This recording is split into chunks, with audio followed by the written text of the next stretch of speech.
I'm Charlie. This is Corbin. That's Josh. We're going to go down a rule list about zombie survival. We're also going to talk about why rules are important and then kind of a scenario based on what's going on with zombie survival. We're getting all the information that we use in this video from this book, The Zombie Survival Guide by Max Brooks. And we're first off, guys, I'm going to explain the rules to you.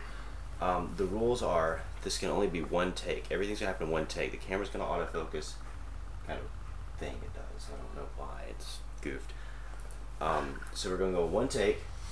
We're going to try to keep it as point forward as we can as soon as I finish explaining the rules.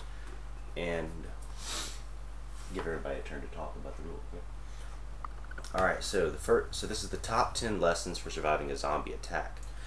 We're going to go down this list and we're going to see, what you guys, what I think, why this rule is important. We're going to kind of go one person per rule.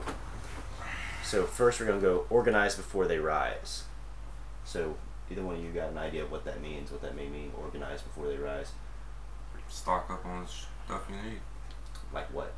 Like weapons, food, non-perishables. Yeah. Non-perishable items. Alright, Yeah, well, you said definitely. weapons. What kind of weapons would you use in a zombie apocalypse? Well, weapons. I mean, weapons that you don't have to reload. Weapons you don't have to reload. I kind of like the cutting action. Are guns ideal? Like, Guns do we are still- ideal, It's but you certain events, yeah, you definitely want a gun, but yes. you don't want to go around just shooting a gun at any fucking Yeah, given you want to moment. have at least one or two blunt weapons on you, on your person. some blunt weapons too. Yes. So hopeful, Shaun of the Dead kind of thing. Whack them over the head and maybe they go down.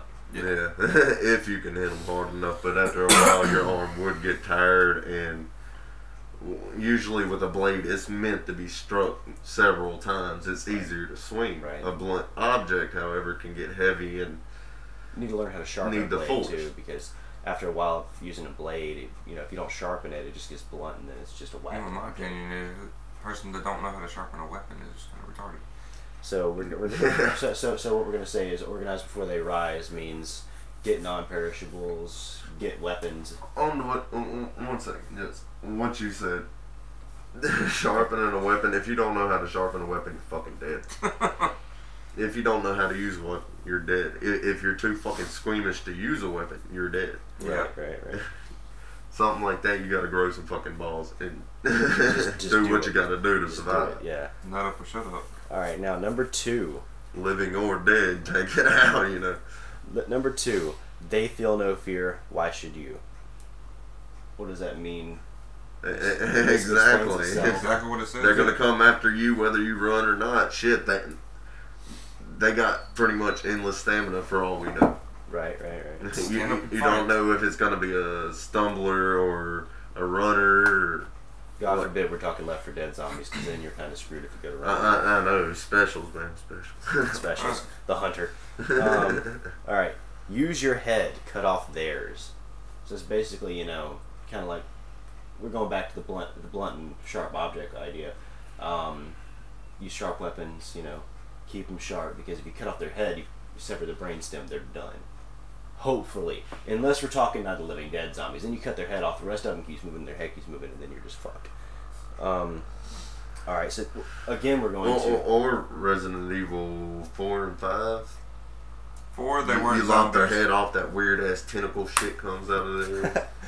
God forbid. That Hopefully, shit pissed hopefully, me off. Man, that shit was more of a parasite than it was the zombies. hopefully we're just talking more.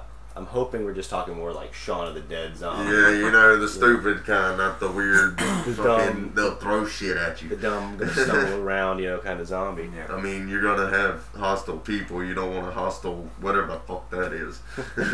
All right, number 4 is we're going back to the blades again. Number 4, that rule, and this is pretty much self-explanatory. Blades don't need reloading. So yeah, Look at this, we're already going through the list and we ain't even there yet, you see it. I know that's right. And we're talking about blades like swords. What else?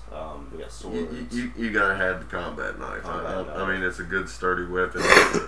Well, the thing about blades, like katana, sword, and shit like that, well, don't sharpen it to a T. I mean, don't keep it really, really sharp where you can cut paper. Keep it Right. where it's blunt and sharp at the same time. That way, it don't have to be reloaded. Reloaded. So it don't break. Yeah, so it don't break and Don't file have to- that bitch down to a damn Yeah. razor, so you It's gotta not slice like- something and hits bone and it shatters. You know? A sword is You not want to a cut knife. through. Okay, so we're also talking about ideal protection. Your ideal protection is going to be we're set on this. Number 5 is ideal protection equals tight clothing and short hair. I have no problem shaving my head bald. What do you think about that? Ideal protection. I'd wear some damn chainmail. I mean, they can Chainmail. bite hard, but you know, you have a chance. You're hoping they don't break through. Well, chainmail's a little heavy too, but you're kind of a big guy, so you can kind of carry that around. For somebody like me, chainmail would not be. You faster than I am. Yeah. Me, I'm more than likely just gonna bull rush them motherfuckers. You know, you gonna run up behind them. That's your gig. Mine just run up to You're just gonna start punching zombies in the face. All right. Why not? It'd be kind of fun, wouldn't it? I think the idea behind this rule is probably going to be tight clothes and short hair, so they got nothing to grab a hold of. Like they can't get a hold of your shirt, you know, because once they get a hold of your shirt, you either got to come out of that shirt or they're going to pull you. They're going to take you back. Long hair, you're not coming out of your own hair. I'll rip a motherfucker's arm off. All right, number 6 is going to be get up the staircase, then destroy it. What do you guys think about that one? There's only a couple ways you can destroy a damn staircase. Yeah, I mean, I don't know. You know, say we're What kind talking. of staircase? If we're talking wooden staircase, it wouldn't be so bad. You could just whack it with your weapon a few times. Maybe knock it down. Maybe. But- I mean, shit's pretty sturdy. I mean, you have to walk on that shit. Yeah. Well, And Is it's it brand a ladder? Is it made of concrete? Is it thick fucking wood? We'll use concrete because it's the most commonly used thing. Now, I don't see why you'd be carrying a sledgehammer around with you at all times, because the only way you're really gonna bust it down is sledgehammer or explosives. And a sledgehammer would take too long. What if they're rushing you? Yeah. What are you gonna do? Sit there and take a few whacks? You'd be tired by the time they get to you. I don't know, but I don't think, like I said, you know, there's some people that are small like me, and lugging around a sledgehammer. Sledgehammer's pretty heavy. You know, if you're running upstairs with a sledgehammer, you're gonna get tired pretty quick. So I don't know. Drop that sledgehammer. I don't know about destroying the staircase. Blockade would be good when you reach the top, but destroying the staircase itself would be kind of difficult. Actually, I was thinking about that the other day. I picked up a sledgehammer and I was thinking, damn, this be good. Man, this would just boom and be like a damn pinata. Here's something we were talking about earlier, actually, before the video.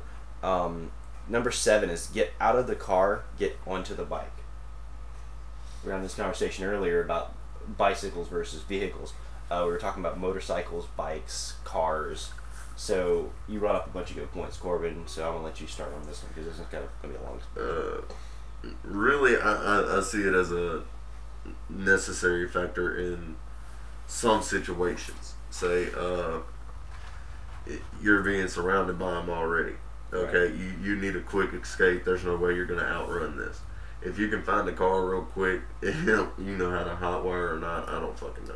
But get in it, figure out how you can get this bitch started and go. Just go as fast as you can. Go as fast as you can. Ditch it after a certain distance. You do not want to carry that with you on a tracking board. Right. All right. So about the bike. Or a distraction tactic. You know. I was making a point about a bike where a bike would be a good opportunity for maybe more short range, but we don't want to make a home base. You know, if you stay like what we do, but we don't. You don't really want to stay in one place too long. Yeah, Eventually, the supplies will run out. Yeah. I mean, natural resources. So going from one place to the other, a bike may be better than a car, but only for traveling. You know where you're going. Right now, Alabama, we got blackberries everywhere. It'd be kind of risky to do. You know, with your back turned, you'd need someone there to watch your back. Right. But there's resources. Right.